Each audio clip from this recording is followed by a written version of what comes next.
যে হুজুর একটু ডেকে দেন, সে আমার কাছে ধমক খাবে। ডেকে ডেকে কিন্তু জান্নাতে নিয়ে যাওয়া যায় না, তাহলে জান্নাতে জায়গা হবে না। জায়গা হবে ডেকে জান্নাতে ঢুকলে? যে ইসলামের তরিকাই নয়। যার দিনের প্রতি মহব্বত থাকবে সে এসে বসবে। আবার আপনারা দাঁড়াবেন এখানে, লজ্জা শরম আছে কিছু? এই জায়গাগুলো কিসের জন্য করেছে?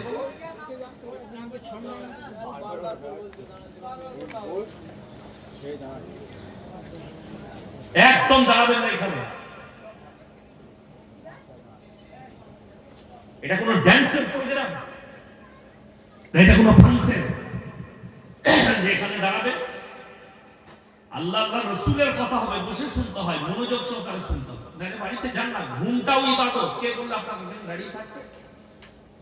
যার মন যাবে না বাড়ি থেকে শুয়ে পড়ুন, ফজর পর্যন্ত ঘুমান, উঠে ফজর নামাজ পড়বেন, ওটাও ইবাদত, ঘুমটাও ইবাদত।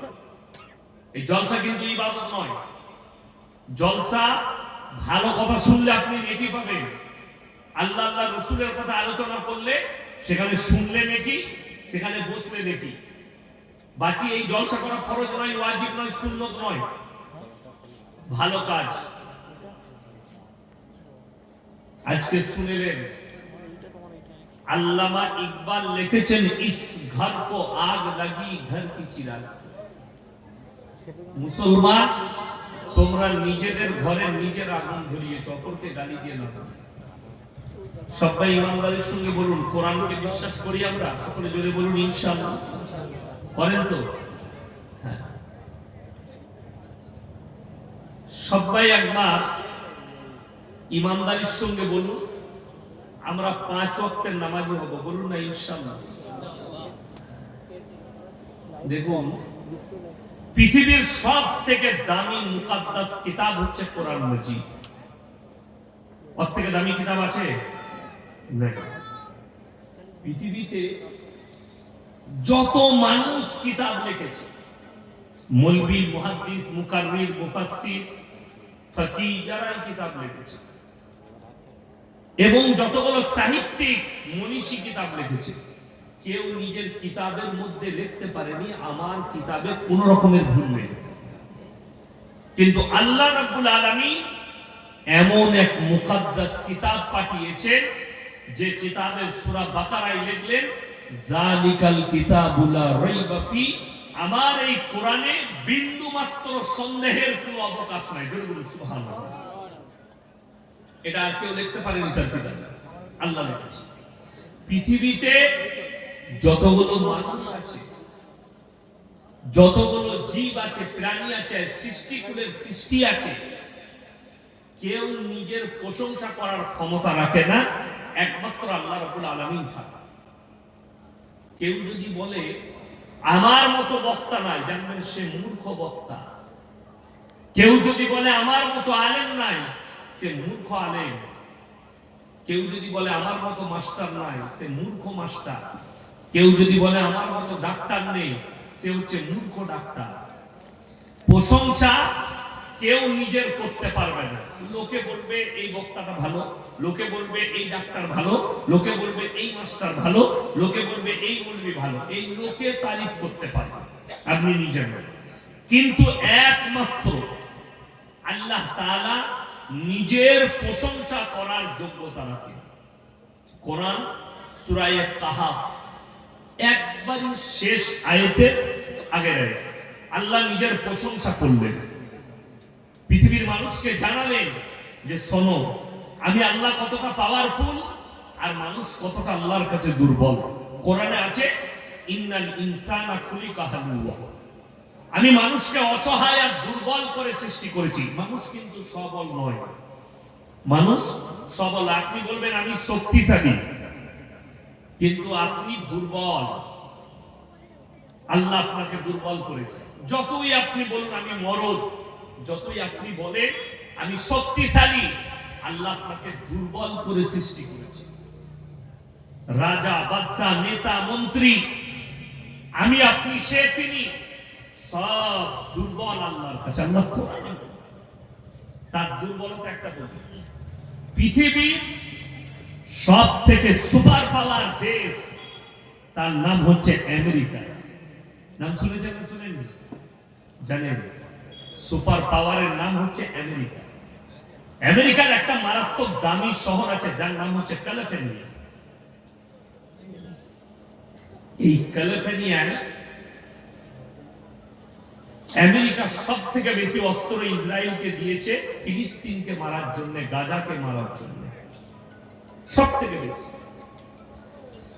এবং এত মিসাইল ছুড়েছে, এক বছরের ভেতরে 40,000 শিশু মারা গেছে, নিরীহ শিশু গাজার ফিলিস্তিনে মারা গেছে বোমের আঘাতে। পরিবার মারা গেছে, কেউ বেঁচে নেই, বাচ্চা ছেলে বেঁচে আছে, বসে বসে খালি কাঁদছে, মা বাপ কেউ নেই, তাকে দেখার কেউ নেই, বোমের আঘাত লেগেছে, সব মারা গেছে, মা একা বেঁচে আছে, মায়ের চোখ দিয়ে খালি অশ্রু পড়েছে, পানি, গোটা পৃথিবী নীরব। কিন্তু আল্লাহর কাছে পৃথিবী কেমন দুর্বল বলে দিই। সুপার পাওয়ার আমেরিকা, যার কাছে 4,428টার মতো পরমাণু বোমা আছে, পৃথিবীর সব থেকে খুনখার মিলিটারি আছে, সেনাবাহিনী আছে, যুদ্ধ বিমান আছে, অত্য আধুনিক অস্ত্রই ভরা আছে গোটা আমেরিকা। সুপার পাওয়ারকে আল্লাহ ঘুটনায় নিয়ে এসেছে, ফুটো কেটে দিয়েছে আল্লাহর পাওয়ারের কাছে। ক্যালিফোর্নিয়ায় কুদরতি বালা এসছে, জঙ্গলে আগুন লেগেছে, 40,000 একর এরিয়া ধ্বংস করে দিয়েছে, এখনো আগুন লিবিয়ে ক্লিয়ার করতে পারে। কয়েকশো যুদ্ধ বিমান, হেলিকপ্টার, এয়ারক্রাফট সব সমুদ্র থেকে পানি তুলছে আর পানি ছুটছে, আসমান থেকে আগুন লিবাতে পারে। পৃথিবীর দামি দামি হলিউডের স্টার, যাদের বাড়িগুলো দাঁড়িয়ে পুড়িয়ে ছাই হয়ে গেল, কোটি কোটি টাকার বলছে, এত টাকা লস হয়েছে, এতগুলো প্রাণ চলে গেছে। আমেরিকার ওই ক্যালিফোর্নিয়ায়, যে পৃথিবীর কয়েকটা দেশের জিডিপির থেকেও বেশি টাকা লস হয়েছে, ঘর বাড়ি রাখ হয়ে গেছে, দামি দামি বাড়ি, আম্বানির মতো দামি দামি বাড়ি রাখ হয়ে ঝুঁকে পড়ে গেছে, মাথা থেকে দিয়েছে কুদরতের কাছে। নাম্বার 1। নাম্বার 2, আল্লাহ তাআলা যদি দেয়, বরফেরও ঝড় দিতে পারে, পারে না? পারে না। আমেরিকায় বরফের ঝড় এসছে এক এরিয়ায়, সমস্ত গাড়ি, ঘর বাড়ি, রোড বরফের ঝোঁকায় ঢেকে গেছে, কয়েক ফুট বরফ ঢেকে গেছে। নাম্বার 3, যে সৌদি আরব, মক্কা মদিনায়, আরবে আল্লাহ এত বড় বৃষ্টির একটা ঝোঁকা দিয়েছে, বন্যায় প্লাবিত হয়ে গেছে গোটা আরব, মক্কা মদিনা, কয়েকটা শহর ধসে গেছে। আল্লাহ তাআলা বললেন, আমার বালার কাছে সব থেকে পৃথিবীর শক্তিশালী আমি আল্লাহ, আমি পাওয়ারফুল। এটা জানতে গেলে কোরআনের জ্ঞান অর্জন করতে হবে আপনাকে। এরা তো অনেক দূরের কথা, যারা কাবা ঘর ধ্বংস করতে এসেছিল কি নিয়ে? হস্তি বাহিনী নিয়ে। আলাম তারা কাইফা ফাআলা রাব্বুকা বিআসহাবিল ফিল আলাম ইয়াজআল কাইদাহুম ফি তাদলিল ওয়া আরসালা আলাইহিম তায়রান আবাবিল।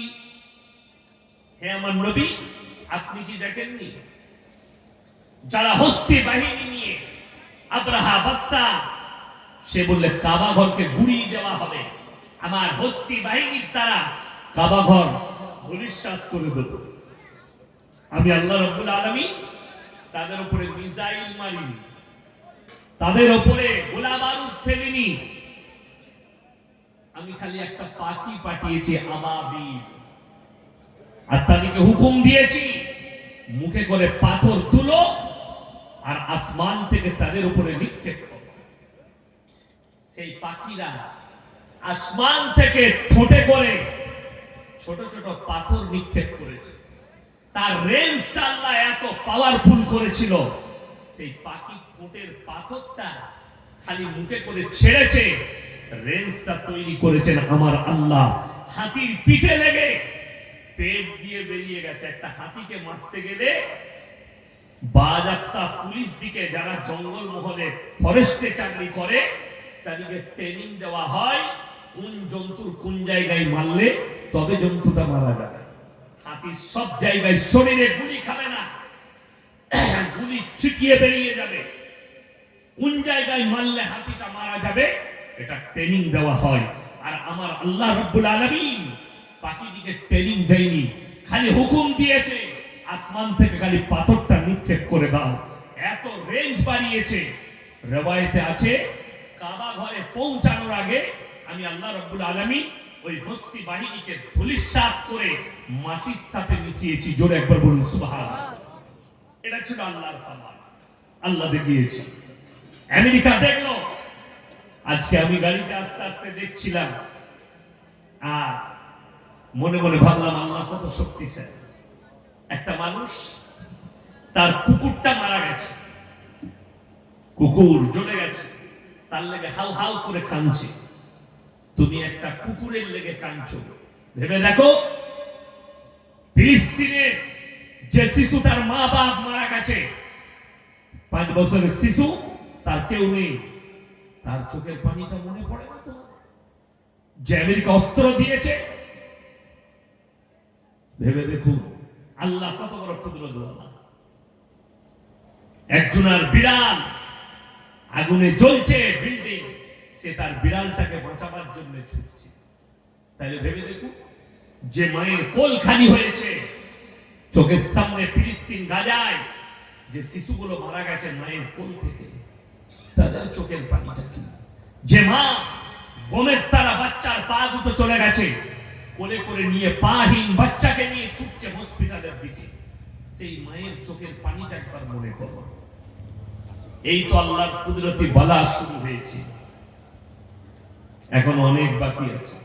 আর আপনি 24 পরগনায় বাস করেন, আপনি কি মনে করছেন আপনি বেঈমানি করবেন, আপনি কুফরি করবেন, আপনি বদদিন থাকবেন আর আপনার কাছে আল্লাহর আযাব পৌঁছাবে না? আল্লাহ যদি ইচ্ছা করে সমুদ্রের ঢেউটা আপনার স্বরূপ নগরে মেরে ঢুকিয়ে নিতে পারে, টেনে ঢুকিয়ে দেবে। আল্লাহ তার কুদরতি বালা দেখিয়েছে। তাকিয়ে দেখো 40,000 একর এলাকা এখনো পর্যন্ত আগুন লিভিয়ে উদ্ধার করতে পারেনি। আমেরিকার এত সেনা, এত বাহিনী, এত হেলিকপ্টার, এত প্রযুক্তি তাদের হাতে, আল্লাহর কুদরতি বালার কাছে ফেলুয়া।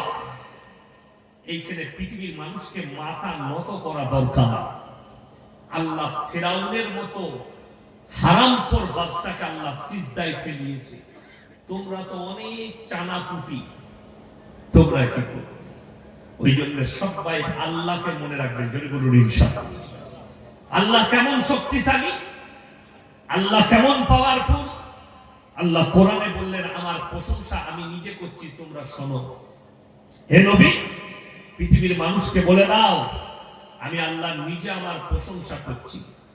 কুল্লাউ কানাল বাহরু মিদাদান লিকালিমাতি রাব্বি লানাফিদাল বাহরু ক্বাবলা আন তানফাদা কালিমাতু রাব্বি ওয়ালাউ জিনা বিমিথলিহি মাদাদা।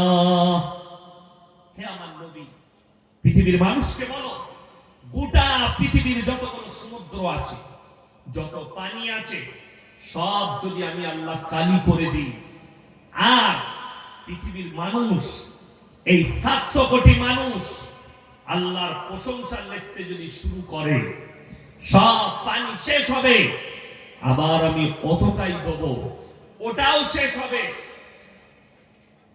কিয়ামত পর্যন্ত পৃথিবীর মানুষের ক্ষমতা নেই তারা আল্লাহর প্রশংসা লিখে শেষ করে দিই। জোরে একবার বলুন সুবহানাল্লাহ। সুবহানাল্লাহ বলতে লজ্জা লাগছে, শরম লাগছে। ওই জন্য আমি একটা জলসাই বলেছি, মোদিজি হচ্ছে আল্লাহর রহমত মুসলমানদের জন্য। বাস্তব কথা বলছি, আপনার গায়ে লাগবে, আপনার ব্রেনে আঘাত লাগবে, কিন্তু একদম দামি কথা। মুসলমানদের জন্য আল্লাহর রহমত আবার যেন গদিতে আসে আর আপনাদের উপরে বুলডোজার চালায়। এটা কোরআনের কথা। মুসলমান যখন দিন থেকে, আল্লাহর রাস্তা থেকে, রাসূলের আখলাক থেকে সরে যাবে, আমি অত্যাচারী বাদশা পাঠিয়ে বদলালাম। আপনার মুখ দিয়ে সুবহানাল্লাহ বেরোচ্ছে না। ওই জন্য আমি একটা জলসাই বলেছি, ভারতে যদি 30 কোটি মুসলমান থাকে, 10 কোটি মুসলমান বেঈমান কাফের হয়ে আছে, তারা মুসলমানই নয়। যদি সমীক্ষা করা হয়, বাস্তব কথা বলছি। আপনারা কি মনে করেছেন আপনি মুসলিম ঘরে জন্ম নিয়েছেন, আপনি গরুর মাংস খান, আপনি মুসলমান? ভুল। মুসলমান ঘরে জন্ম নিয়ে কাফের হয় না? হয় না? প্রমাণ দিবেন? তসলিমা নাসরিন কাদের ঘরে মেয়ে? মুসলিমদের ঘরে মেয়ে, কিন্তু কাফের, মুশরিক, বেঈমান।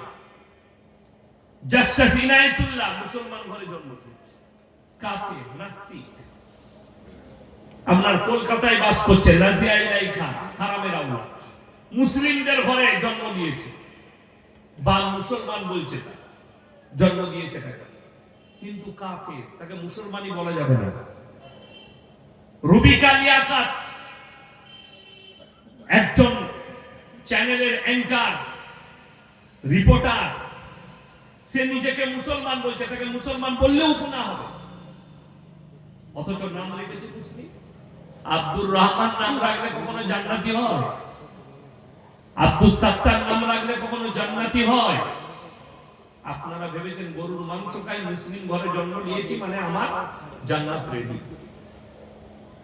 আমি জান্নাত পাবো।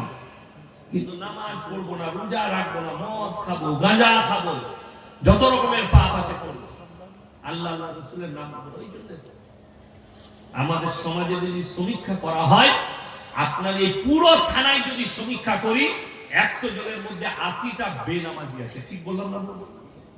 কথা বলে 80টা বেনামাজি। আর রাসূলের হাদিস, যার নামাজ নেই তার মধ্যে ইসলাম নেই। আপনি যতই বলেন, আমি চ্যালেঞ্জ ছুড়ে বললাম, তোমার মধ্যে ইসলামই নেই। শুধু এটা নয়, তুমি যদি বলো আমি নামাজই পড়বো না কিন্তু আমি জান্নাতে যাব, তুমি বিনা নামাজে জান্নাতে যেতে পারবে কি না পারবে এটা আমরা মৌলবীরা বলবো না, কোরআন বলবে। কোরআনে আছে দুটো দল, একটা জান্নাতে যাবে আর একটা জাহান্নামে। এই জাহান্নামী দলকে জান্নাতি দলেরা তারা ডাল করাবে, কি বলে? ফি জান্নাতি ইয়াতাসাআলুনা আনিল মুজরিমিনা মা সালাকাকুম ফি সাকার। এই জাহান্নামী ভাইরা, দাঁড়াও, তোমরা বলতে আমরা পাড়ার ভালো লোক, তোমরা আজকে জাহান্নামে যাচ্ছ। তাদের 1 নম্বর উত্তর হবে ক্বালু লাম নাকু মিনাল মুসাল্লিন, আমরা মুসল্লিদের মধ্যে ছিলাম না, আল্লাহ তাই আমাদেরকে জাহান্নামে পাঠিয়েছে। আর আপনি বলছেন আমি বেনামাজি জান্নাতে যাব, আপনি বলছেন জীবনে নামাজ পড়বো না জান্নাত পাবো। আর যদি মনে করেন জলসা দেবো, মিলাদ পড়াবো হুজুর দিকে দিয়ে, ইসালে সাহেবের মিলাদ পড়িয়ে জান্নাতে যাব, তোর হুজুরও মার খাবে, তুইও খাবি। এটা লিখে নিয়ে যাও যে হুজুর তোমাকে বেনামাজি হওয়ার পরে তোমাকে জান্নাতে ভরতে যাবে, সে হুজুর আগে মার খাবে, সে যত বড় হুজুর হোক।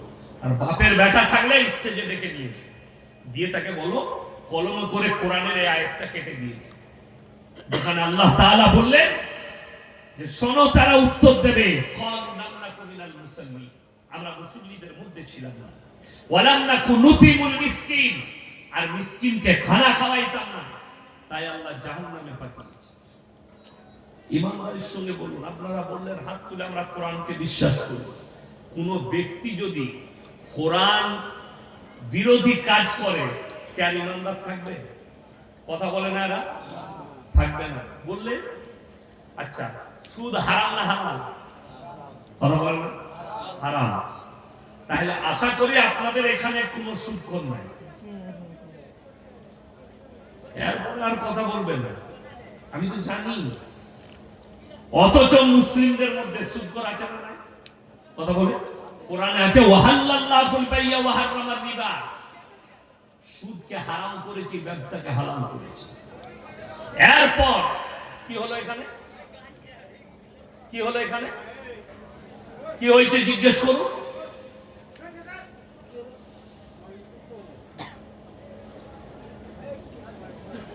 জলসা কিসের জন্য করেছেন আপনারা? কমিটি ছেলেরা কই? কেন করেছেন জলসা? আমাদেরকে ডেকে, আমাকে ডেকে মজাক করার জন্য? জীবনে আমার মতো বক্তাকে আর দাওয়াত দিবেন না আপনারা, আপনাদেরকে বলে যাচ্ছে।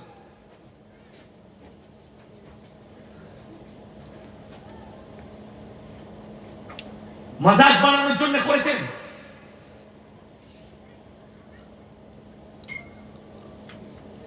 বেয়াদবির একটা শেষ থাকে, সীমা থাকে।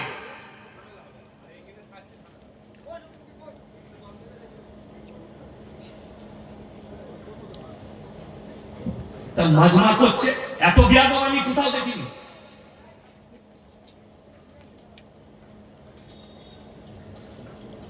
গল্প গুজব করে ছেড়ে দিয়ে পালিয়ে বলল।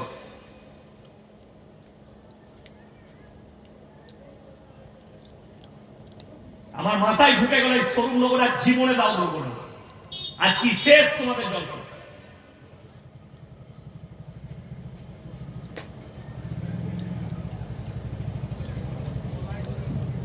লোকে বলবে বক্তারা রেগে যায়, এই বিয়াদবি কখনো মানা যায়? হাসি মজাক ঠাট্টা করছে, কোরআন হাদিসের আলোচনা চলছে। গাঁজা মদ খাওয়া এগুলো মাথায় ছাড়া আর কিছু নয়। জলসা দিয়ে কি লাভ হবে? ড্যান্স করবে আগামী থেকে এখানে।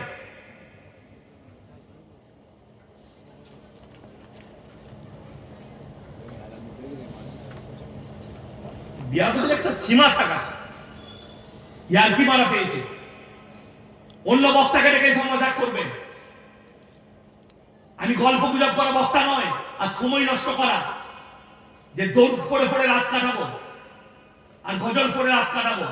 আমি গজল পড়িও না।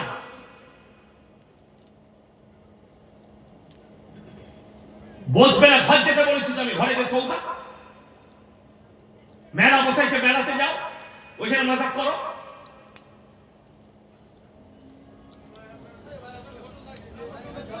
ভাই দরুদ শরীফ পড়ুন, আল্লাহুম্মা সাল্লি আলা মুহাম্মাদিন ওয়া আলা আলি মুহাম্মাদ কামা সাল্লাইতা আলা ইব্রাহিম ওয়া আলা আলি ইব্রাহিম ইন্নাকা হামিদুম মাজিদ।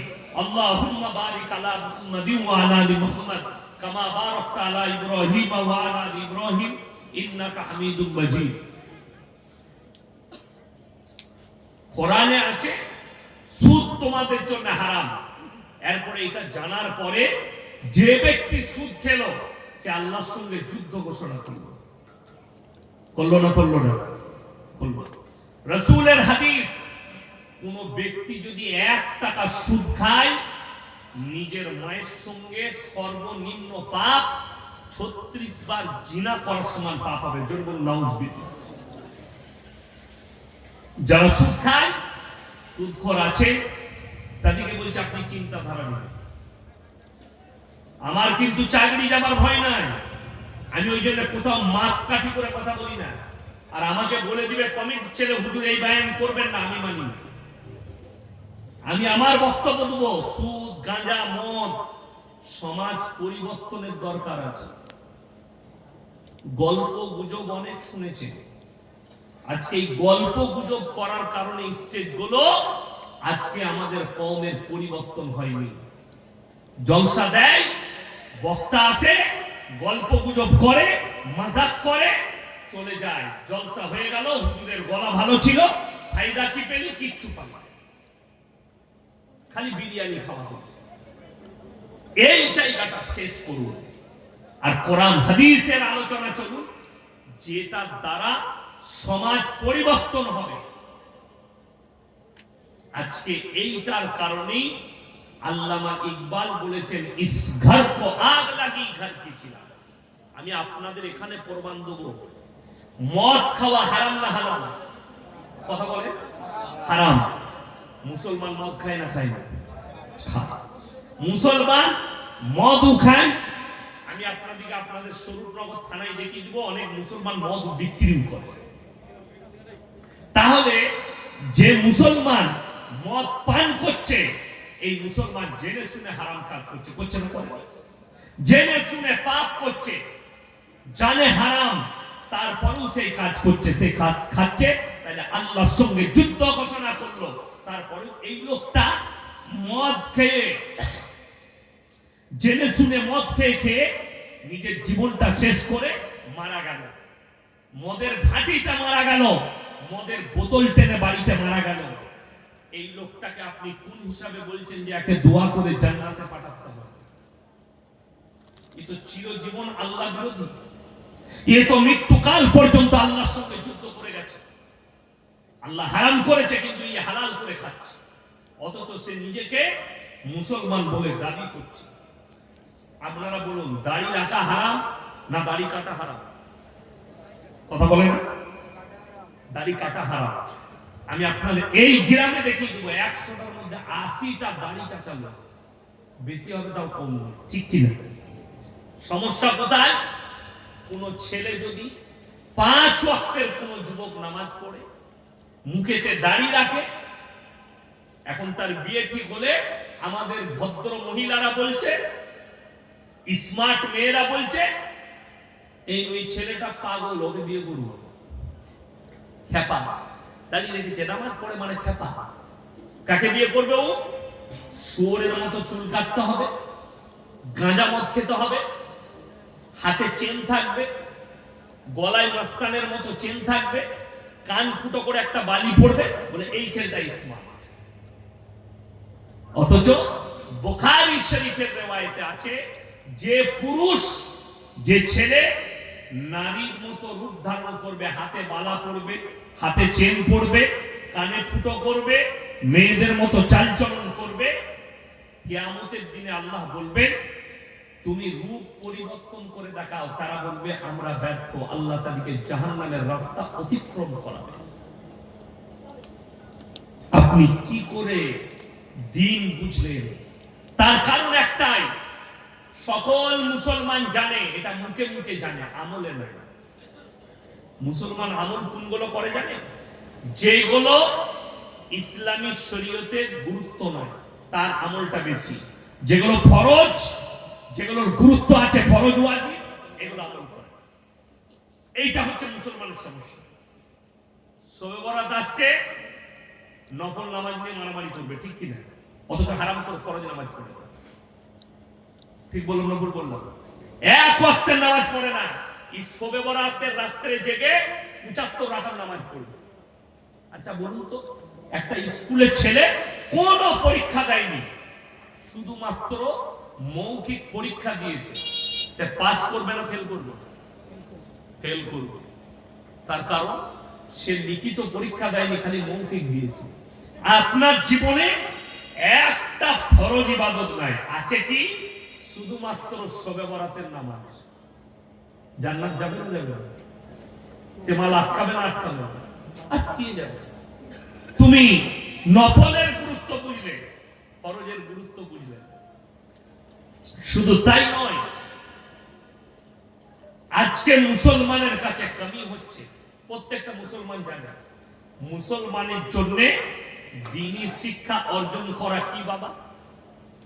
এ কথা বলে না এরা? ফরজ। অথচ আপনার কাছে দ্বীনি শিক্ষা নাই।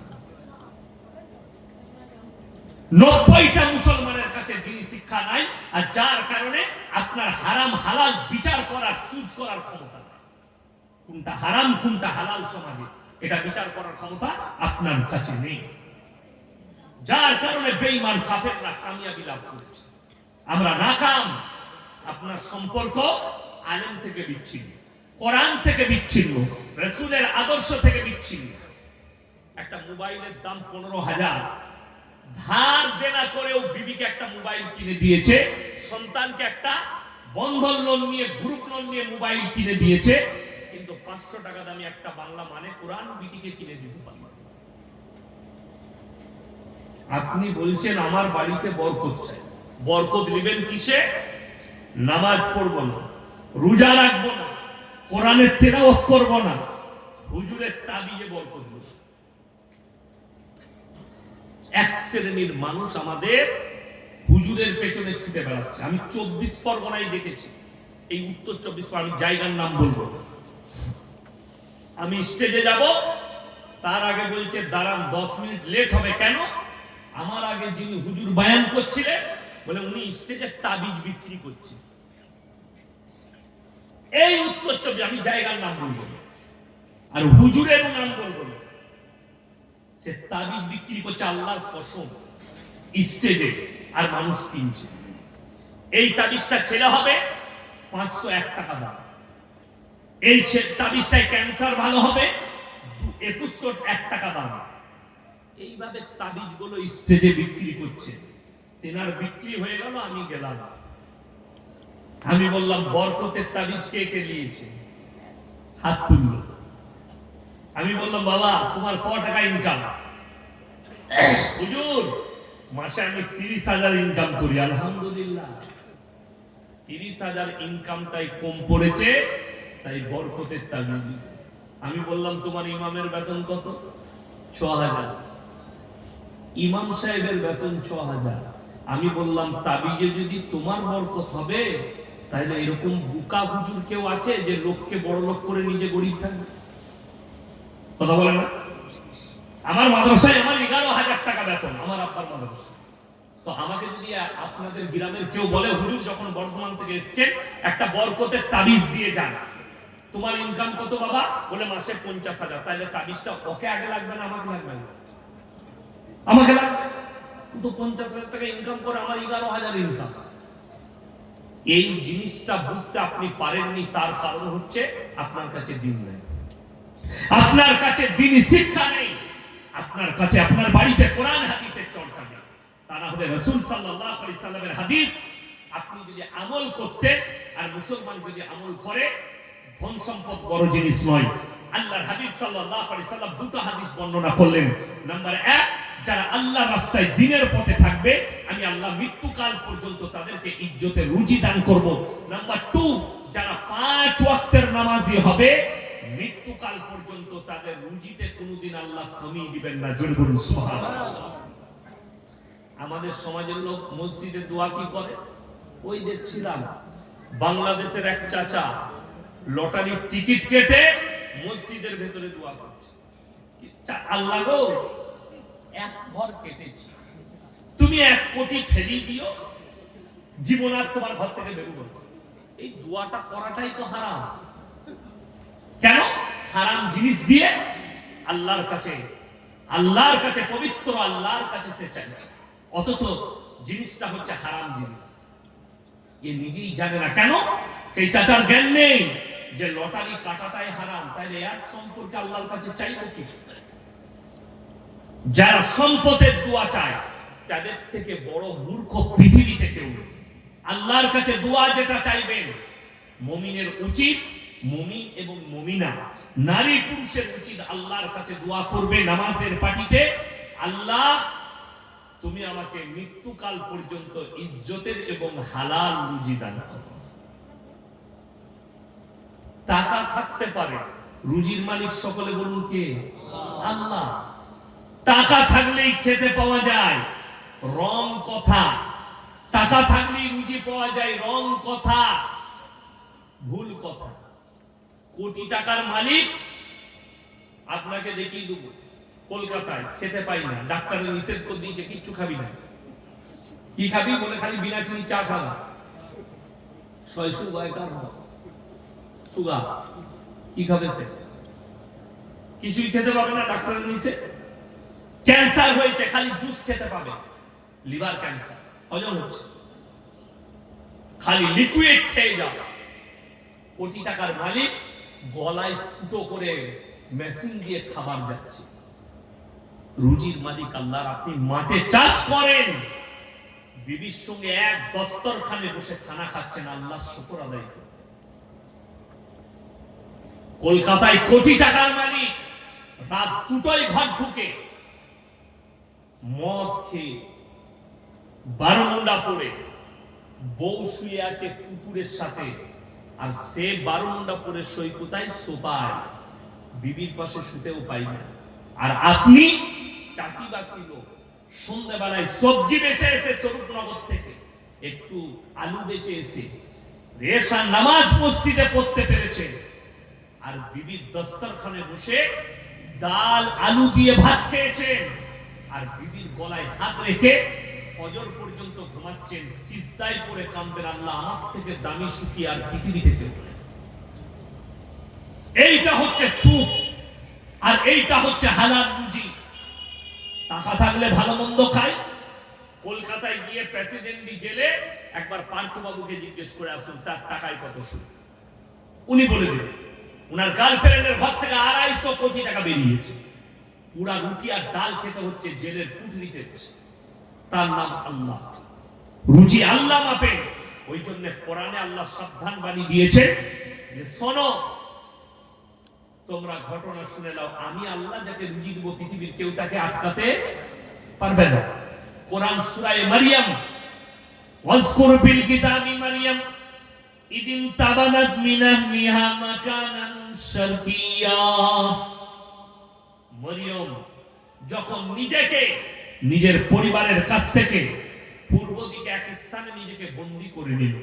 মরিয়ম তাকে হযরতে ঈসা মসির মা, ঈসা নবীর মা মারিয়াম, সূরা মারইয়াম তার নামে অবতীর্ণ হয়েছে, এবং তার সম্পূর্ণ ঘটনা বৃত্তান্ত আল্লাহ এই সূরা মারইয়ামে বর্ণনা করেছে, এবং অন্যান্য নবীদের কথাও আল্লাহ তাআলা এই সূরায় উল্লেখ করেছেন।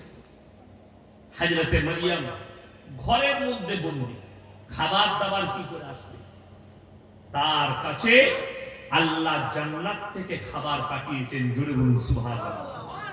হযরতে জাকারিয়া যখন দেখলেন এত ভালো মন্দ ওর খাঞ্চায়, যে ফলগুলো পৃথিবীর কোনো ফল নয়, আশ্চর্য রকম ফল যেটা পৃথিবীর মানুষ কোনোদিন দেখেনি, মারইয়ামকে বললেন, ক্বালা ইয়া মারইয়ামু আন্না লাকি হাদা, হে মারইয়াম এই সমস্ত ভালো মন্দ খাবার দাবার কোথা থেকে পাচ্ছ? মারইয়াম উত্তর করলেন, ক্বালাত হুয়া মিন ইনদিল্লাহ ইন্নাল্লাহা ইয়ারযুকু মান ইয়াশাউ বিগাইরি হিসাব। আল্লাহ যাকে ভালোবাসেন, যাকে পছন্দ করেন, তাকে বেসুমার রিজক দান করেন। কোথা থেকে দেব, কেমন করে দেব, আমি আল্লাহ ছাড়া পৃথিবীর কেউ জানে না। জোরে বলুন সুবহানাল্লাহ।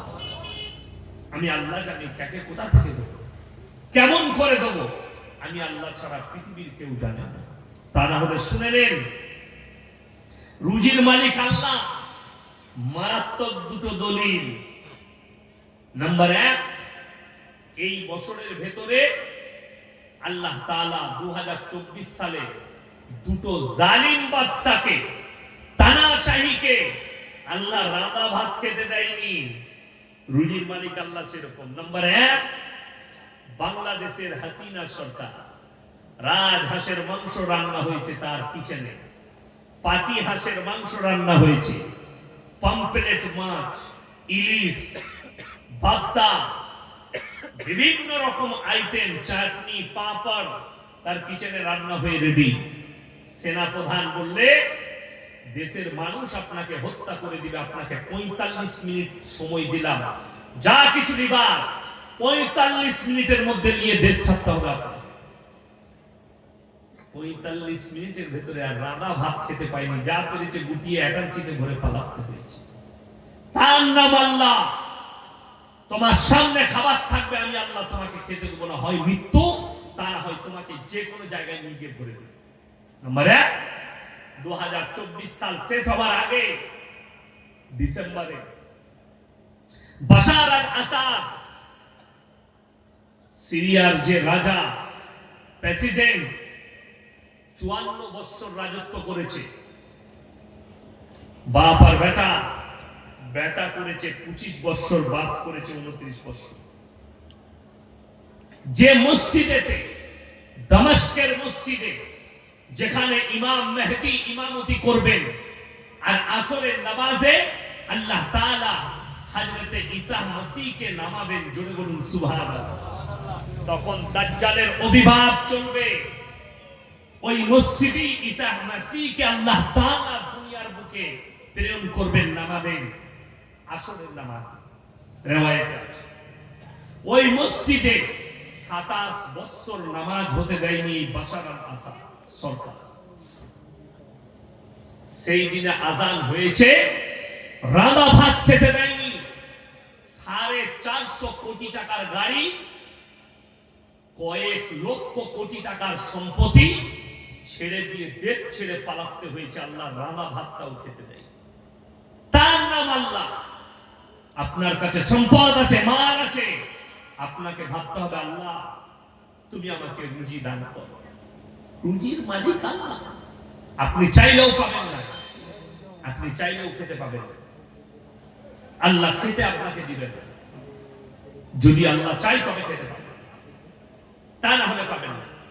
আমি 1 জানুয়ারি ত্রিপুরায় জলসায় গিয়েছিলাম, তো এয়ারপোর্টে ঢুকলাম। সকালবেলায় মালদা থেকে এসে নামলাম আপনাদের কলকাতা চিতপুরে। আমি টেস্টি ধরে চলে গেলাম হাওড়া আপনার কলকাতা এয়ারপোর্টে। দমদমে ঢুকলাম, একটা চা খেলাম। আমি মনে মনে ভাবছি আমি ত্রিপুরায় নেমে খানা খাবো, কিন্তু রুজি আল্লাহ মাপে। আমি বিশ্বাস করি, আমরা বিশ্বাস করি। আমাকে একজন অফিসার আমাদের বর্ধমান জেলা এয়ারপোর্টে কাজ করে, আমার হাতটা টিপে ধরলো আর বললো, হুজুর আমি আপনার ভক্ত, চলুন আমার সঙ্গে একটু খানা খাবেন। আমি বললাম না ভাই, আমি ত্রিপুরায় খাবো। বলে কটায় ফ্লাইট আছে? ত্রিপুরা জানেন তো অনেক দেরি, 12টা 20-তে আপনার বোর্ডিং পাস হবে, আপনি চলুন না আমার সাথে। নিয়ে গেল অফিসে, কি খাওয়ালো? ডাল, ভাত, সবজি, পাঁপড়, চাটনি, রসগোল্লা ইত্যাদি ছিল। থাল একটা খেলাম আর আল্লাহর কাছে শুকর আদায় করলাম, আল্লাহ রুজি তুমিই মাপো। সেই লোকটা বাহানা, রুজি আল্লাহ মেপেছে। সেই অফিসার বাহানা, রুজি আল্লাহ মেপেছে। আমি নিয়ত করেছি ত্রিপুরায়, আল্লাহ বললে আর আমি নিয়ত করেছি তুই এয়ারপোর্টেই খাবি। আল্লাহ তাআলা আমাকে এয়ারপোর্টে রুজি মেপেছে, আমি ত্রিপুরায় খাবো বললেও খাওয়া হবে না। আপনার মৃত্যু যেখানে লেখা আছে, আল্লাহর কসম 5টা জিনিসকে আল্লাহ গোপন করলেন। কটা বললাম? 5টা, পৃথিবীর মানুষের কাছে। নাম্বার 1, যেমন আপনাকে বলে দিই, অনেক মানুষ আপনারা ভাবছেন, বৈজ্ঞানিকরা ভাবছে পৃথিবীটা ধ্বংস হবে, বিশ্বাস করতে লেগেছে। আজকে ভারতের ওই কুত্তা মিডিয়ারা বলছে ये कुदरती बाला है और हम लोग 1400 साल से हमारे रसूल और हमारे सहाबी, हमारे अकाबीर हम कह रहे हैं अल्लाह एक है और सबसे ज्यादा ताकत अल्लाह ही के पास है। আল্লাহর কাছেই সবথেকে পৃথিবীর শক্তিটা আল্লাহর কাছেই আছে। ওই জন্য আল্লাহ কোরআনে বলেছে সূরা কাহফে, ইন্না জাআলনা মা আলাল আরদি জিনাতাল লাহা লিনাবলুয়াহুম আইয়ুহুম আহসানু আমালা। হে আমার নবী, আমি গোটা পৃথিবীটা সুসজ্জিত করেছি শুধুমাত্র আমার বান্দাদের জন্য। আমি খালি তাদের কাছে একটা জিনিস চাই, আইয়ুহুম আহসানু আমালা, তারা যেন ভালো আমল করে নিয়ে আসে। আজ থেকে নিয়ত করুন সবাই নামাজি হবে, জোরে বলুন ইনশাআল্লাহ। নামাজ যুবক দিকে বলে যাচ্ছে, যুবতী দিকে বলছি, নামাজ ছাড়বেন না। বেঈমান কাফেররা আপনার মাথায় চেপে বসেছে, কিয়ামতের সিম্পটম পাওয়া যাচ্ছে, আলামত গুলো প্রকাশ হচ্ছে। শুনেলেন, কিয়ামতের তারিখ আল্লাহ বলেননি, কিন্তু নবীজি সাল্লাল্লাহু আলাইহি সাল্লামকে আলামত গুলো বলে দিয়েছেন। রাসূল সাল্লাল্লাহু আলাইহি সাল্লাম হাদিসে আলামত গুলো বর্ণনা করেছে। সেই আলামত গুলো আমরা উলামারা বুঝতে পারছি, আলেমরা বুঝতে পারছি যে আলামত গুলো চলে এসেছে, একটা একটা করে আসছে। নাম্বার 1, কিয়ামতের আলামতের মধ্যে মারাত্মক আলামত, রাসূলের হাদিস, মিডল ইস্টে একটা যুদ্ধের চিঙ্গারি উঠবে। যেটা গোটা পৃথিবী ছড়াবে। মিডল ইস্ট মানে শুনেলেন আল্লাহ তাআলা গোটা পৃথিবীর মানুষকে, আপনি মনে করেন না আপনার বাড়ি স্বরূপনগরে, তো কিয়ামতের দিনে আল্লাহ তাআলা আপনাকে স্বরূপনগরী তুলবে না। মানুষ কবর থেকে উঠে ছুটতে শুরু করবে। কোথায়? গোটা পৃথিবীর মানুষকে আল্লাহ জড়ো করবেন আল আকসার ময়দানে। কিয়ামতের ময়দান হবে, ওই আল আকসার ময়দানটাই হবে কিয়ামতের ময়দান। গোটা পৃথিবীর মানুষকে আল্লাহ জড়ো করবেন। কিয়ামতের পূর্বে রাসূলের হাদিস মোতাবেক 20 কোটি মুসলমানের প্রাণ যাবে যুদ্ধে। পৃথিবীতে আছে কত? 250 কোটি। রাসূলের হাদিস, খোরাসান থেকে একটা দল বের হবে এবং যে দলটা বেরোবে তারাই হবে পৃথিবীর সবথেকে সম্পদশালী। সেই যুগে তাদের কাছে সব থেকে দুনিয়ার বেশি সম্পদ থাকবে। আপনাদেরকে একটা বিজ্ঞানের উক্তি দিয়ে বলছি, বর্তমানে জানেন মাটির তলায় সব থেকে দামি সম্পদটা কোন দেশে আছে? কোথায়? আফগানিস্তান। খোরাসান শব্দের অর্থ হচ্ছে পাহাড়, পর্বত, উঁচু নিচু জায়গা। বৈজ্ঞানিকরা বলছে আগামীতে এই পেট্রোল, ডিজেল, কেরোসিন এগুলো যখন বিলুপ্তির মুখে চলে আসবে, এথিলিন বলে একটা জিনিস সেটা ব্যবহার হবে। গাড়িগুলো ব্যাটারি চালিত হবে। সেই ম্যাটেরিয়ালসটা পুরো আফগানের মাটির নিচে বিছানো আছে। জোরে বলুন সুবহানাল্লাহ। এবং তারা যখন যুদ্ধ করতে শুরু করবে, তাদের যে কমান্ডার হবে তার নাম হচ্ছে ইমাম মেহেদী। ইমাম মেহেদীর আত্মপ্রকাশ ততক্ষণ হবে না যতক্ষণ পর্যন্ত দাজ্জালের আত্মপ্রকাশ না হচ্ছে। কথাটা বুঝতে পেরেছেন না? মুসলমানকে সাবধান করার কারণ আমাদের একটাই। আজকে মুসলমান কত ঈমান হারাচ্ছে তার কারণ বলে দিই। কিসের জন্য ঈমান হারাচ্ছে? কিছু আশ্চর্য জিনিস দেখে নিলে আপনি আপনার ঈমানকে আর কন্ট্রোল করতে পারছেন। আমি যদি স্টেজে আপনাদেরকে কোন একটা কেরামতি দেখাই, যদি বলেন কি, আমি বললাম বাবা তুমি উঠে এসো, একটা ছেলে এলো, তুমি আমার দিকে তাকাও, আমি আপনার চেহারায় দেখলাম, কাগজ দাও, কাগজে আমি আপনার কুণ্ডলি লিখে দিলাম, সব কিছু আপনি যা করবেন আপনার চেহারা দেখে, আপনার বাপের নাম এটা, মায়ের নাম এটা, আপনার এই একজন বাবা বেরিয়েছে আমাদের দেশে, তার নাম হচ্ছে বাবা ধীরেন্দ্র শাস্ত্রী, বাগেশ্বর ধাম বাবা। তিনি কুণ্ডলি বলে দিচ্ছেন। বহু মুসলমান লোক টুপি লাগিয়ে আমাদের মতো বাবার কাছে হাজির। বাবা आप बहुत कुछ जानते हैं, आपके पास कुदरती ताकत है। मेरे मुसलमान भाई कान खुलकर सुन लो, ये तो छोटा दज्जाल है, बड़ा दज्जाल आना बाकी है। এটা ছোট দাজ্জাল যে খালি কুণ্ডলি বলে দিচ্ছে, বড় দাজ্জাল যখন আসবে তোমাদের চোখের সামনে মৃতকে জীবিত করে দেখাবে, মেঘ থাকবে না, বৃষ্টি বর্ষণ করে দেখাবে, তখন তোমরা ঈমানটা কি করে ধরে রাখবে? এটা রাসূলের হাদিস। সেই সময় যারা আল্লাহর রাস্তায় থাকতে পারবে, নিজের ঈমানকে কন্ট্রোল করবে, তারাই একমাত্র হবে মুমিন। ইমাম মেহেদীর সৈন্য তৈরি হবে। ইমাম মেহেদী যখন যুদ্ধ করতে লাগবে, ইমাম মেহেদী যুদ্ধ করতে করতে পৃথিবীর অনেকগুলো দেশ বিনাশ হবে, ইহুদিরা বিনাশ হবে, কিন্তু ইমাম মেহেদী যখন যুদ্ধ করবে, দাজ্জাল আরো শক্তিশালী হবে তার সৈন্যর দিক দিয়ে। তাকে হত্যা করার জন্য আসরের নামাজের ইমামতি করবেন দামেস্কের মসজিদে এসে, সেই মসজিদের ইমাম থাকবেন ইমাম মেহেদী, আর আল্লাহ হযরত ঈসা মসিহকে নামাবেন। যারা কাদিয়ানী আছে, গোলাম আহমদ কাদিয়ানী বলে একজন পাঞ্জাবে জন্মগ্রহণ করেছিল, এই এক ফিতনা, তাদেরকে মুসলমান যারা ভাববে তাদের ঈমান চলে যাবে। গোলাম আহমদ কাদিয়ানি, পাঞ্জাবে একটা কাদিয়ান বলে জায়গা আছে, সেখানে একজন জন্মগ্রহণ করেছে, তার নাম ছিল গোলাম আহমদ কাদিয়ানি। সে সর্বপ্রথম নিজেকে বলেছিল মাই ঈসা মাসিহ, আমি ঈসা মাসিহ, আমাকে আল্লাহ পাঠিয়েছে, আমি আবার জন্মগ্রহণ করেছি। নাউজুবিল্লাহ। যখন সমাজের লোক বলল যে ভাই ঈসা मसीह तो क़यामत से पहले आएंगे, ये तो कुरान और हदीस है रसूल के, तখন সে বলল नहीं, मैं ईसा मसीह नहीं, मैं आखिरी नबी अहमद। জোরে বল নাউজুবিল্লাহ। অথচ কোরআনে আল্লাহ নবীদের দরজা বন্ধ করে দিয়েছে। আল্লাহর হাবিব সাল্লাল্লাহু আলাইহি সাল্লাম বলেছে, আমার পরে যদি আল্লাহ নবুয়তের দরজা খুলে রাখতেন, হযরত উমরকে আল্লাহ নবুয়ত দান করতেন। জোরে বলুন সুবহানাল্লাহ। অর্থাৎ নবুয়তের দরজা বন্ধ হয়ে গেছে, পৃথিবীতে আর কেউ নবী আসবে না। কিন্তু পৃথিবীতে কিয়ামতের পূর্বে মুসলমানদের দল হবে 73টা।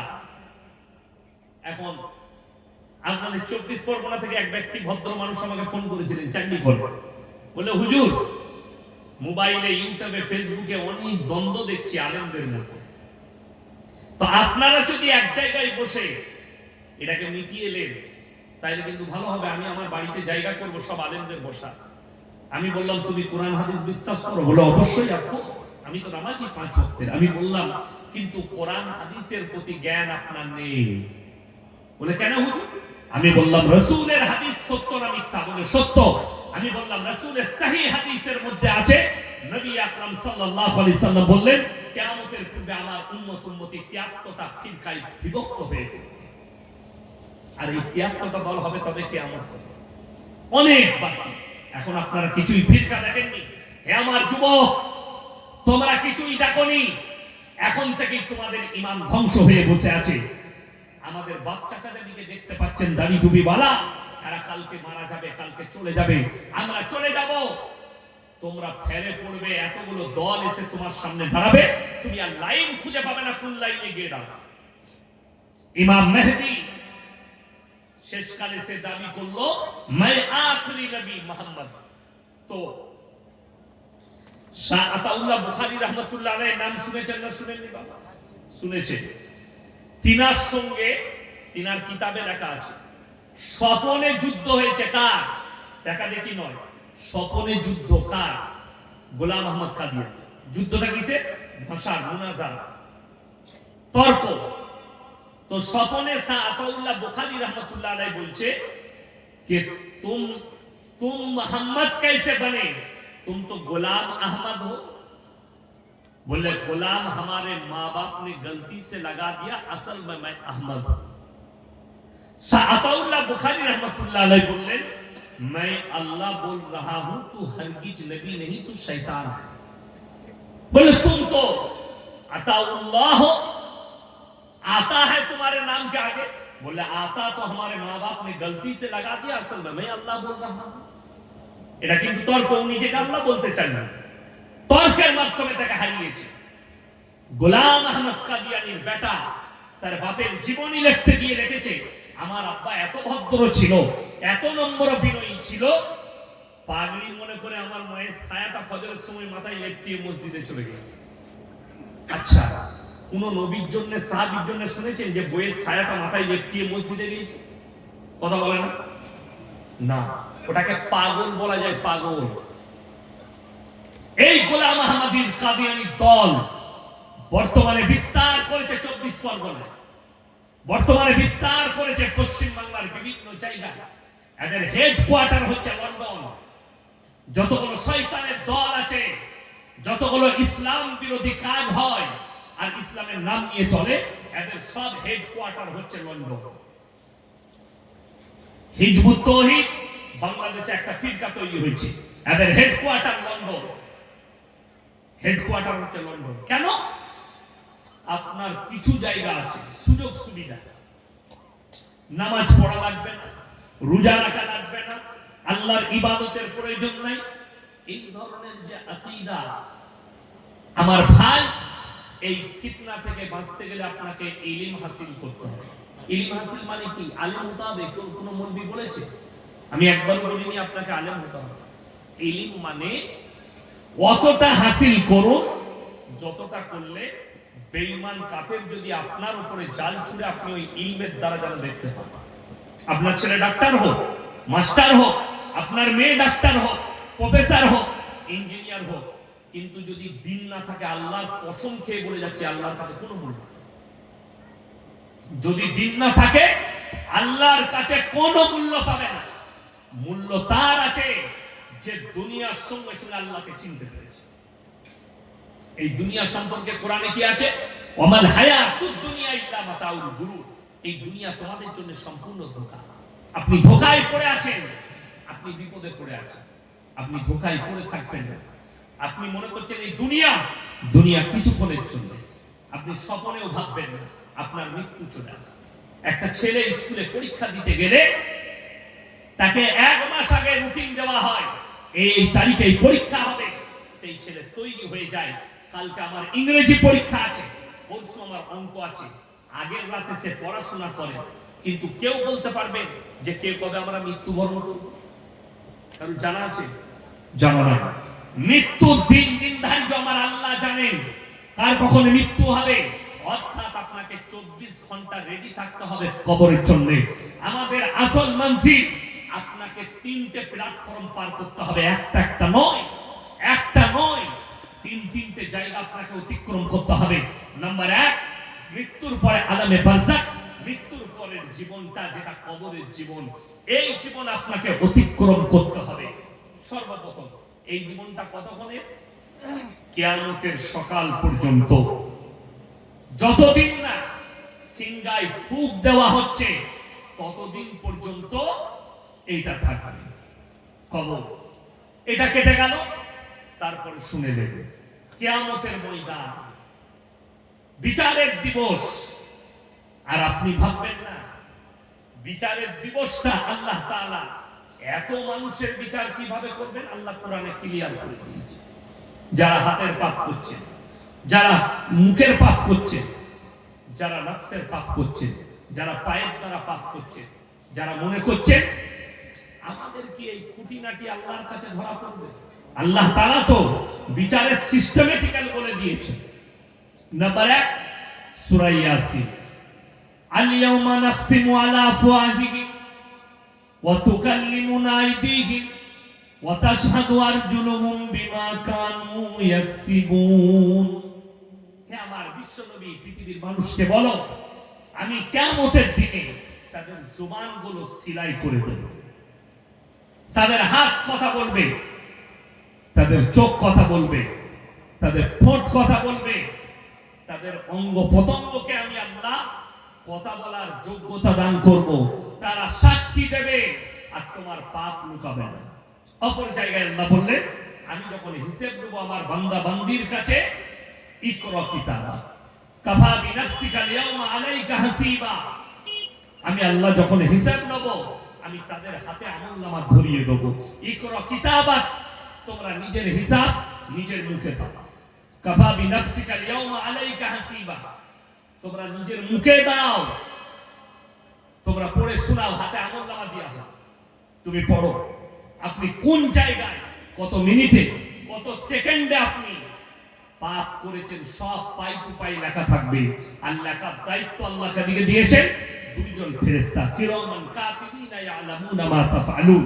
আমি প্রত্যেকটা নারী পুরুষের কাছে 2 জন ফেরেশতা নিযুক্ত করেছি, ডান দিক আর বাঁ দিক।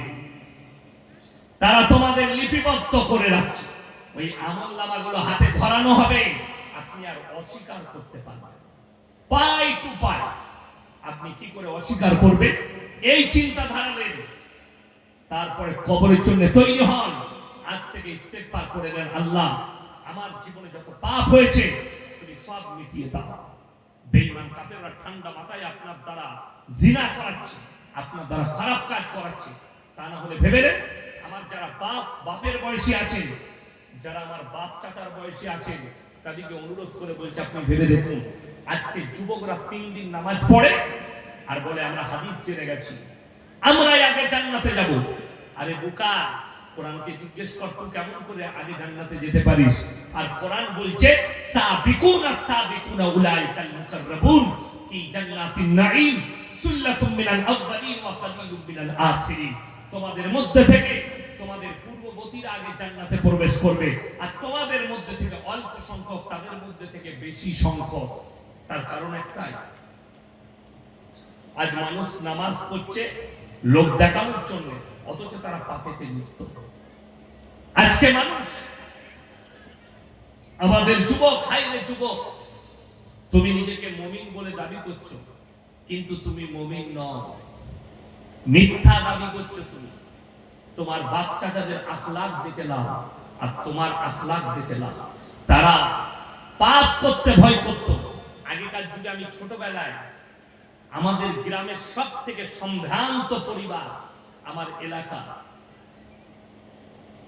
আমার গ্রামে জব্বর মন্ডল সাহেব, মরহুম হাজী জব্বর মন্ডল, অনেকদিন আগে মারা গেছে, আমি তখন ছোট ছিলাম। ওনাদের পরিবার রাইস মিল, 4খানা রাইস মিল ওনাদের পরিবার, 4খানা রাইস মিল, মানে আপনার 4 কোটি টাকা খালি ওই প্রপার্টিটা, বাকি জমি জায়গা ইত্যাদি আছে। হসপিটাল হয়েছে আমার গ্রামে, বড় হসপিটাল ওনাদেরই জায়গা। মাদ্রাসায় বড় অবদান, ওনারই একজন পুতা মাদ্রাসার সেক্রেটারি, দেশবন্ধু রাইস মিলের মালিক মণিবাবু। তিনার ভাই, চাস্তো ভাই মাদ্রাসার কেসিয়া আমাদের নূর আলম ভাই, রাজু বাবু, ওনারই ছোট ভাই আমিন রাইস মিল, সব রাইস মিলের মালিক। সম্ভ্রান্ত পরিবার। আমার মনে পড়ে, আমি খড়ের ওপরে বসে, ওনাদের যে কোনো পরিবারের ছেলে মেয়ের বিয়েতে আমি খড়ের ওপরে বসে খানা খেয়েছি, এটা আমার মনে পড়ে। বিচি দিয়েছে প্যান্ডেল, এরকম প্যান্ডেল। এখন কি এসছে? চেয়ার আর টেবিল। ঠিক বললাম না ভুল বললাম? ইহুদি নাসারাদের কালচার, বেঈমানদের কালচার চলে এলো, রাসূলের সুন্নাত উঠে গেল। দ্বিতীয় নম্বর, স্ট্যান্ডার্ডই তো এসছে, তার সঙ্গে বেঈমান কাফেরের আখলাক কিভাবে দাখিল হয়েছে শুনে নিন। আগেকার যুগে নিকাহ হতো সুন্নাত তরিকা, মসজিদের ভেতরে নিকাহ পড়ানো হতো, না হলে ঘরের ভেতরে নিকাহ হতো। আজকে প্যান্ডেলে হচ্ছে। একটা বিয়েতে ইমামকে 1000 টাকা বিয়ে পড়ানো দিতে এদের গায়ে লাগে, কিন্তু সেখানে হারাম কাজ বেদারে চলে। গান বাজনা, আপনাদের দিকে মনে হয় গান বাজনা হয় না বিয়েতে? হয়? কথা বলে না, হয়? হ্যাঁ না না বলুন, হয় না? মাশাআল্লাহ, জীবনে করবেন না। বহু জায়গায়, মুর্শিদাবাদে দেখছি, আমার বর্ধমানে দেখছি, মুসলিমদের বিয়ে, সেখানে গান বাজনা কি করে হবে? কেন হবে? সুন্নত তরিকায়। আলেম উলামাকে জিজ্ঞেস করুন, রাসূলের জামানায় মসজিদের ভেতরে নিকাহ হচ্ছে, মসজিদের ভেতরে নিকাহ। আর আজকে নিকাহগুলো হচ্ছে প্যান্ডেলের ভেতরে, নারী পুরুষ একসাথে বসে খানা খাচ্ছে। ইসলাম বিরোধী কাজ। আজকে আপনার কাছে পর্দার কোনো মূল্যই নাই। আপনি মুখেতে বলেন ইসলামে পর্দা করা ফরজ, কিন্তু আপনার কাছে পর্দার মূল্য নাই। একটা চকলেটের মূল্য আপনার কাছে আছে, কিন্তু আপনার বিটির, আপনার গুণের মূল্য আপনার কাছে। একটা 1 টাকা দামি চকলেট কেউ যদি খুলে বাজারে প্লেটে রেখে বিক্রি করে, আপনি আর কিনবেন না। এটাই ময়লা বসেছে, এটাই ধুলো পড়েছে, এটাই মাছি বসেছে, এই চকলেট আর কিনবো না। কেউ কিনবে খুলে বিক্রি করলে চকলেট? 1 টাকা। এই 1 টাকার চকলেট প্যাকেট থেকে বার করে দিলে আর মূল্য আপনার কাছে কমে গেল। অথচ আল্লাহ কোরআনে এবং রাসূল আকরাম সাল্লাল্লাহু আলাইহি সাল্লামে এত মর্যাদা দিয়েছে একটা নারীকে, আপনার কাছে আপনার বিটির ইজ্জত চকলেটের থেকেও খারাপ। একটা চকলেটের ইজ্জত আপনার কাছে আছে, কিন্তু আপনার কাছে আপনার বিটির ইজ্জত নাই। তার কারণেই তো বিটিটাকে বেপর্দা করে রাস্তায় বার করে দিয়েছে। আপনার কাছে আপনার বিটির ইজ্জত নাই, কিন্তু একটা চকলেটের ইজ্জত আছে। একটা কলা কেউ যদি স্বরূপনগর বাজারে শিলে বিক্রি করে, আপনি আর কিনবেন না। কেন? মাছি বসেছে, ময়লা বসে গেছে, এটা আর কিনবো না। আপনার ময়লা পড়ে যাওয়ার কারণে আপনি একটা কলা কিনবেন না, তার ইজ্জত নষ্ট হয়ে গেল। হে মুসলমান, তোমার বিবির ইজ্জত আল্লাহ কতটা দিয়েছে। রাসূল আকরাম সাল্লাল্লাহু আলাইহি সাল্লাম রাস্তা দিয়ে পেরিয়ে যাচ্ছে, আর একজন মুশরিকের বিটি, হাতেম তায়ের বিটি, বিনা অন্যায় গায়ে কাপড় নেই পেরিয়ে যাচ্ছে। নবীজি নিজের মাথার পাগড়িটা খুলে তার মাথায় চাপিয়ে দিলেন। সাহাবীরা বললেন, ইয়া রাসূলুল্লাহ, এটা মুশরিকের বিটি। নবীজি ধমক দিলেন, আমি মেয়েদের মাথা ঢাকতে এসেছি, তুলতে আসিনি। নবীজির এই ধমকে চুপ করে গেলেন। আজকে আপনি বেঈমান কাফেরের পরবটাকে নিজের করে নিয়েছে। তা না হলে মুসলমান কখনো উপেক্ষা করে আলেমদের 25শে ডিসেম্বর পালন করে, 1 জানুয়ারি ফিস্ট করে, তারা হচ্ছে মুসলিমদের যুবক। আপনার জানা নাই পশ্চিম বাংলায় সব থেকে বেশি ফিস্ট করছে মুসলিমদের যুবক, মদের বোতল আর খানা। এই ফিস্ট করা কাদের আছে? ইহুদি নাসারাদের কালচার। আর কোরআনে আছে গায়রিল মাগজুবি আলাইহিম ওয়ালা দাল্লিন।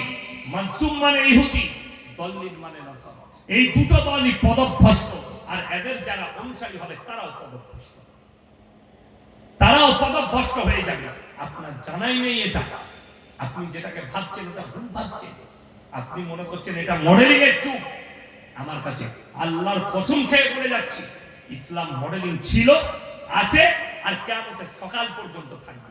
যেগুলোকে দেখছেন রাসূলের হাদিস শুনে যান, আখরি জামানায় বর্বরতার যুগের পাপগুলো মডেলিং হয়ে ফিরে আসবে।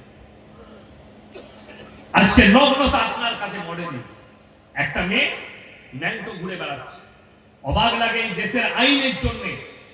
কোন মেয়ে যদি বোরকা পরে স্কুলে যায়, কলেজে যায়, তাকে কোর্টেতে কেস লড়তে হয় আমাদের দেশে। আর একটা মেয়ে ন্যাংটো ঘুরে বেড়ালে সে প্রশংসা কুড়ায়, মেয়েটাকে নাইস, বিউটিফুল, দারুণ লাগছে। এই মেয়েকে ন্যাংটো হওয়ার জন্য তাকে কোর্টে যেতে হয় না। এইটা হচ্ছে হিন্দুস্তান। আপনি বুঝতে পারেন? আপনি বলছেন এটা মডেলিং এর যুগ। যদি অল্প পোশাক পরাটা মডেলিং হয়, স্বরূপনগরের সব থেকে দামি মডেলিং হচ্ছে কুত্তাগুলো, যারা কোনো পোশাকই পরে। তাদের থেকে বড় মডেলিং কেউ নেই। তারা তো জীবনে কোনো পোশাকই পরে, ছোট পোশাক পরে। অথচ নারীর জন্য আল্লাহ তাআলা মায়েদের জন্য বললেন, ওয়াদরিব খুমুরিহিন্না আলা জুনুবিহিম। হে নারী, তুমি পর্দা নির্ধারিত করো, তোমরা কোনদিন ধর্ষিতা হবে না, লাঞ্ছিত হবে। এটা ইসলাম, এটা কোরআন। আমার ভাই, আপনাদেরকে অনুরোধ করে বলছি, সবাই দিনটাকে বুঝান। নিজের পরিবারকে, বড় বড় আলেমের লেখা তারবিয়তের বই নিজের পরিবারকে দিন। কিয়ামত আপনার দোরগোড়ায় পৌঁছে গেছে। ঠান্ডা মাথায় তারা জিনা করাচ্ছে আপনার আমার ছেলে মেয়েকে, আপনি বুঝতেই পারবেন। ঠান্ডা মাথায় কিভাবে তারা নাম রেখেছে 14ই ফেব্রুয়ারি ভ্যালেন্টাইন ডে, কাজ হচ্ছে জিনা করা। তারা নাম রেখেছে কিস ডে, কাজ হচ্ছে জিনা করা। তারা নাম রেখেছে রোজ ডে, কাজ হচ্ছে জিনা করা। তারা নাম রেখেছে চকলেট ডে, কাজ হচ্ছে জিনা করা। তারা জিনার রাস্তাটাকে পরিষ্কার করছে বিভিন্ন রকম নাম দিয়ে। আপনার ছেলে মেয়ে মার্চের পরে এপ্রিল আসবে, 1 এপ্রিল, এপ্রিল ফুল পালন করে স্কুল কলেজের ছেলে মেয়ে। করে না? করে না? আমরাও করি। তোমাকে বলে যাচ্ছি, হে যুবক যুবতী, স্কুলে যাও, তোমার হেডমাস্টারকে বলো যে স্যার এপ্রিল ফুল তো পালন করছি, তার ইতিহাসটা একবার বলো। তোমার হেডমাস্টারের বাপের হিম্মত নাই যে ইতিহাসটা বলে। তোমার প্রফেসরকে জিজ্ঞেস করো, কলেজের প্রিন্সিপালকে, স্যার মাইকে দাঁড়িয়ে একবার এপ্রিল ফুলের ইতিহাসটা বলুন। তার বাপের হিম্মত নাই বলি, যদিও বলতে চাই মিথ্যা কথা বলবো। কেন? এই এপ্রিল ফুলটা শুরু হয়েছে মুসলমানদের রক্তর গুলি খেলা দিয়ে। দেশটার নাম স্পেন। ওই স্পেনটা কোনো ইহুদি নাসারা খ্রিস্টানদের দেশ ছিল না, ওটা মুসলিম রাষ্ট্র ছিল। আজও পর্যন্ত ওই দেশে মাদ্রাসা, মসজিদ গুলো মদের বার আর দেহ ব্যবসার আড্ডা করে রাখা হয়েছে। কেন? মুসলমানদের ব্যর্থতার কারণে। আপনি মসজিদ বানাচ্ছেন হাজার হাজার টাকা দিয়ে। ভারতের মুসলমানদের অসুবিধা কি জানেন? টাকা চাইলে আপনারা টাকা কম দেন না। আমরা মাদ্রাসা মসজিদের লেগে টাকা চাই, কমের লোক হাজার হাজার টাকা দেয়, লাখ লাখ টাকা দেয়, কিন্তু দুঃখের বিষয় নামাজ পড়তে যাবে। এই মনে করেছে আমি টাকা দিলাম আল্লাহর ঘরে, জান্নাত আমার রেডি, আমার আর কোনো দায়িত্ব নাই। কিন্তু আমি বলছি টাকা দেওয়ার প্রয়োজন নাই, তুমি মসজিদ আসা ছাড়ো।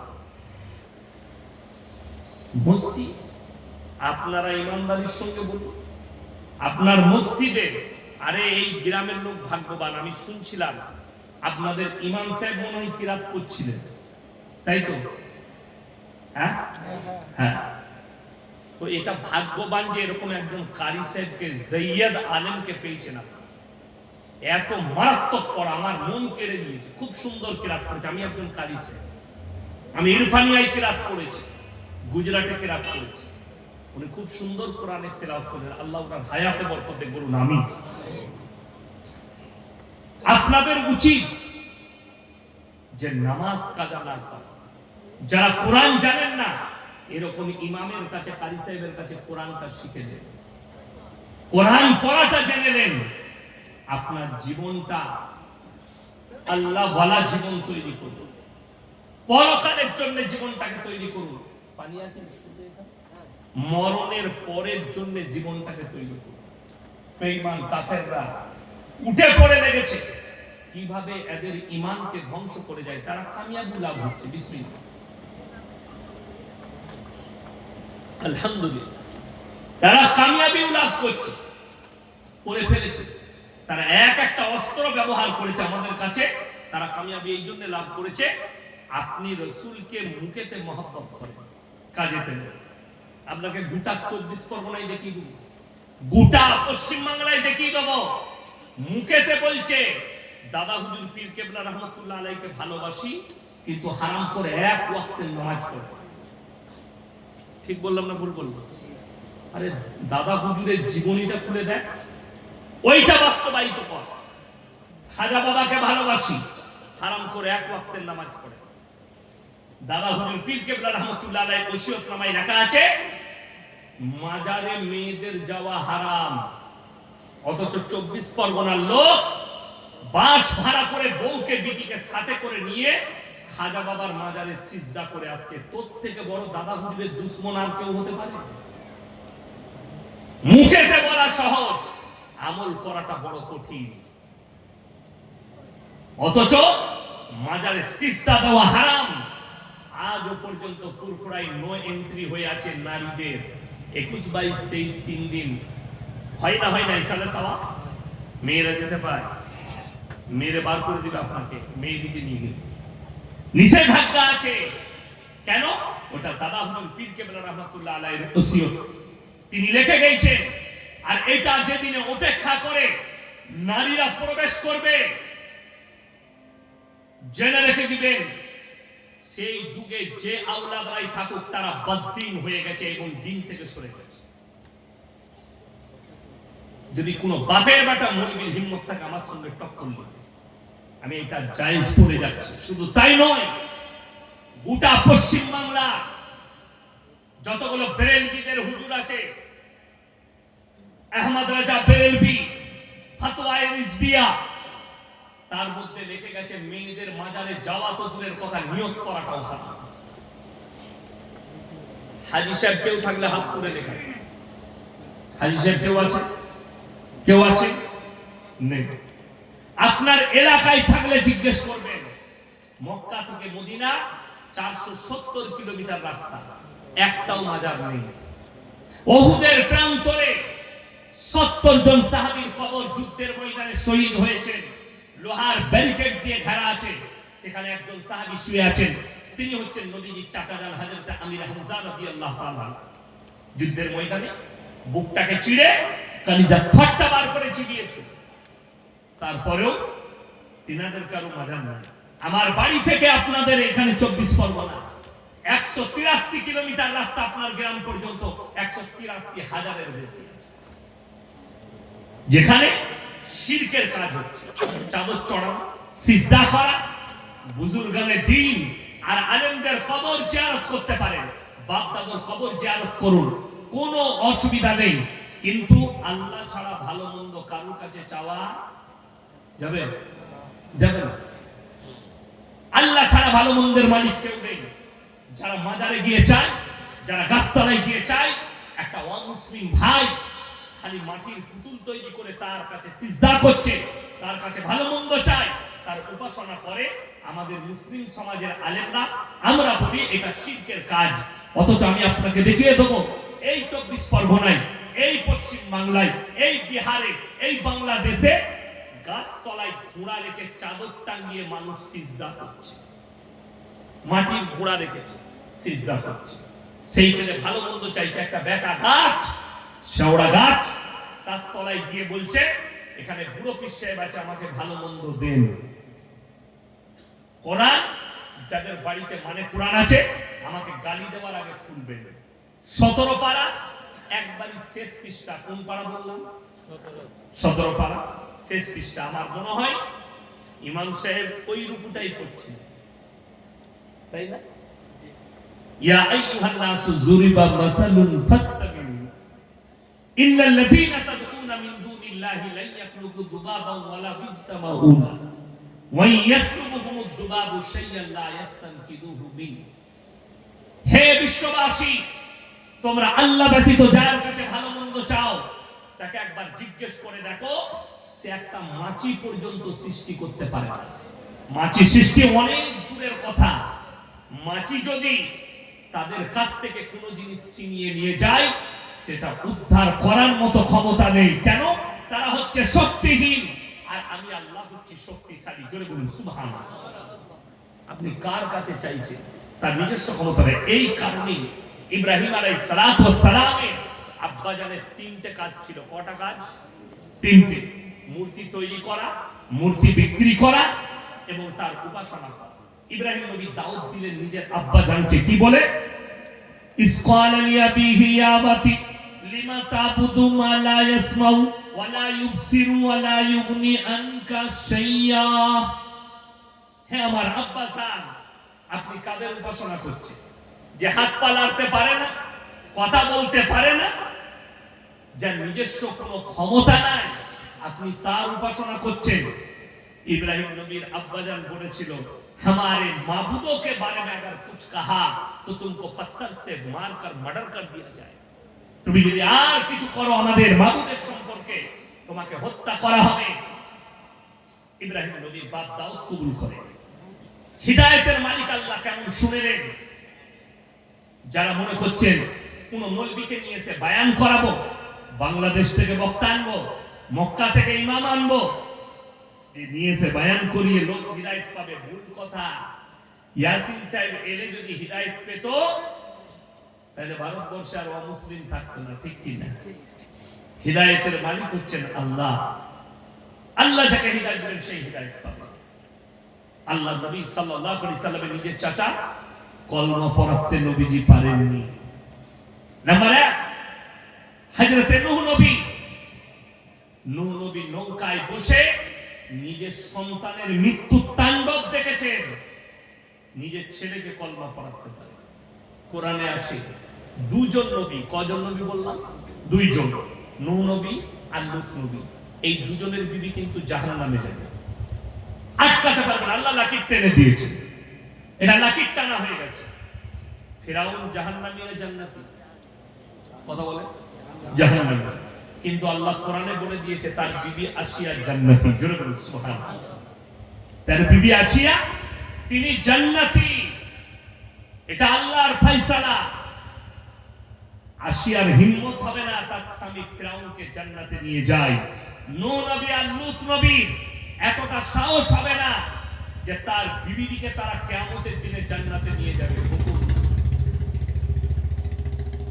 ছেলে কেনান ডুবে মারা যাচ্ছে, আর নূহ নবী আল্লাহর কাছে হাত তুলে কি বললেন? লা আসিমাল ইয়াউমা মিন আমরিল্লাহ। ওগো আল্লাহ, এটা আমার অরসজাত পুত্র, আপনি একে রক্ষা করুন। আল্লাহ উত্তর দিলেন, লা মিনাল খাসিরিন।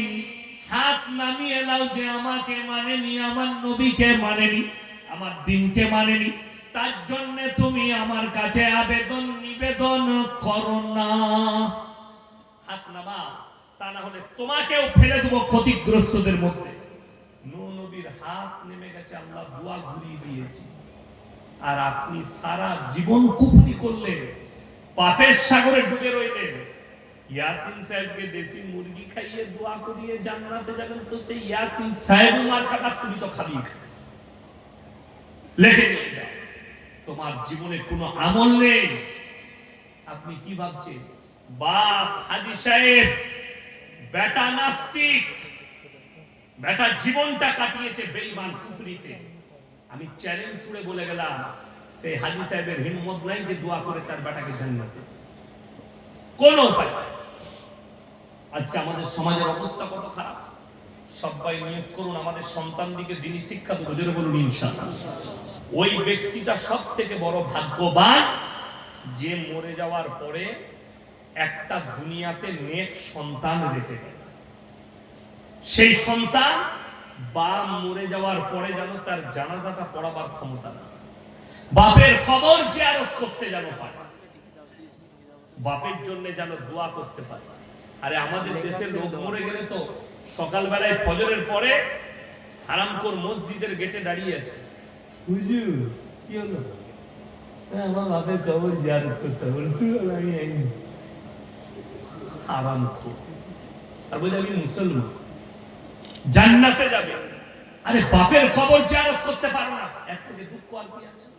আর হাদিসে আছে, কোন সন্তান যদি বাপের কবরের পাশে দাঁড়িয়ে হাত দুটো তুলে বলে, আল্লাহ এটা আমার আব্বা দুনিয়া থেকে চলে গেছে, আল্লাহ আমি ফজরের নামাজ পড়ে তোমার কাছে হাত তুলেছি, রিওয়ায়েতে আছে চোখের পানিটা গালে গড়ানোর আগে আল্লাহর বারগাহে কবুল হয়ে যাবে, জোরে বলুন সুবহানাল্লাহ। অথচ আপনি দোয়া করতে চান।